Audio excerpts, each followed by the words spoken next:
আজকের রেসিপি মোগলাই পরোটা। আশা করছি রেসিপিটি আপনাদের কাছে ভালো লাগবে। খুব সহজভাবে বানিয়েছি। আসসালামু আলাইকুম এভরিওয়ান।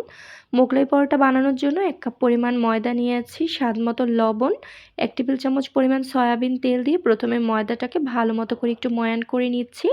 এতে কিন্তু মোগলাই পরোটা খেতে অনেক মুচমুচে হবে। তারপরে নরমাল পানি দিয়ে আমি একটি টাইট ডো তৈরি করে নিচ্ছি। ডোটা মেখে নেওয়া হয়ে গেলে উপরে 1/2 টেবিল চামচ পরিমাণ সয়াবিন তেল দিয়ে ঢাকনা দিয়ে ঢেকে রাখবো এক সাইডে 10 মিনিটের মতো। আর এই ফাঁকে আমি ডিমের পুর রেডি করে নিচ্ছি। 1টি পেঁয়াজ কুচি অ্যাড করে দিলাম, 2টি কাঁচামরিচ কুচি, ধনিয়া পাতা কুচি অ্যাড করে দিলাম 2 টেবিল চামচ পরিমাণ, স্বাদ মতো লবণ অ্যাড করে দিয়েছি আর সামান্য পরিমাণ হলুদের গুঁড়া অ্যাড করে দিয়েছি। এটা সম্পূর্ণ অপশনাল, আপনারা হলুদের গুঁড়া চাইলে স্কিপ করতে পারেন। একটি ডিম অ্যাড করে দিলাম, যেহেতু আমি একটি মোগলাই পরোটা বানাবো আর আমি একটি মোগলাই পরোটার জন্য ডোটাও সেই পরিমাণে বানিয়ে নিয়েছি। আপনারা যদি মোগলাই পরোটা বেশি বড় করে বানান বা পরিমাণে বেশি বানান, সেক্ষেত্রে কিন্তু ডিমের পরিমাণও বেশি অ্যাড করে দেবেন। তো বড় সাইজের একটি রুটি বেলে নিয়েছি, রুটিটা কিন্তু একটু পাতলা করেই বেলে নিতে হবে। তারপর আগে থাকতে বানিয়ে রাখা ডিমের মিশ্রণটা পরোটার উপরে দিয়ে তারপরে ভাঁজ করে নিলাম চারপাশ থেকে। মোগলাই পরোটা আমরা যেভাবে ভাঁজ করে থাকি ঠিক সেভাবেই ভাঁজ করে নিয়েছি আর আগে থাকতে পর্যাপ্ত পরিমাণ তেল কড়াইতে দিয়ে দিয়েছিলাম।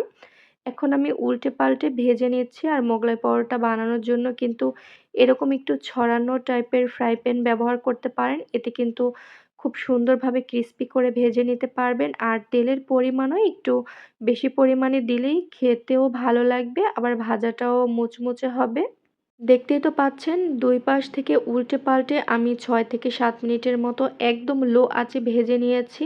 কালারটা কিন্তু খুব সুন্দর এসেছে। উপর থেকে খুন্তির সাহায্যে এভাবে যদি একটু ছিদ্র করে দেন, তাহলে কিন্তু ভেতরটা খুব ভালো মতো করে কুক হয়ে যাবে। আমি চারপাশে উল্টে পাল্টে কিছুক্ষণ এভাবে খুন্তি দিয়ে ধরে ভেজে নিয়েছি। এতে কিন্তু চারপাশটাও ভালো মতো করে ক্রিস্পি করে ভাজা হয়ে যাবে। অনেক সময় দেখা যায় মোগলাই পরোটার যে পাশের অংশ থাকে, এই অংশটা একটু মোটা থাকে ভাঁজ দেওয়ার কারণে ভালো মতো করে কুক হয় না বা ক্রিস্পি হয় না অন্যান্য সাইড যেরকম হয়। এই কারণে চারপাশ থেকে যদি একটু খুন্তির সাহায্যে ধরে ওভাবে ভাজা যায়, তাহলে কিন্তু চারপাশ একই রকম ক্রিস্পি হয়। তো আমি পিচ পিচ করে কেটে নিয়েছি মোগলাই পরোটাগুলো। দেখুন, দেখতেও কিন্তু সুন্দর হয়েছে আর উপর থেকেও কিন্তু অনেক ক্রিস্পি হয়েছে, খেতেও হয়েছিল ভীষণ মজার। বিকেলের নাস্তায় কিন্তু গরম গরম মোগলাই পরোটা এভাবে বানিয়ে পরিবেশন করতে পারেন টমেটো সস অথবা আপনাদের পছন্দের যে কোনো সসের সাথেই। আশা করছি রেসিপিটি আপনাদের কাছে ভালো লেগেছে আর সহজও লেগেছে। আজকের মতো এখানেই বিদায় নিচ্ছি। আর রেসিপি ভালো লাগলে অবশ্যই চ্যানেল সাবস্ক্রাইব করে দিয়ে পাশেই থাকবেন। সবাই ভালো থাকুন। আল্লাহ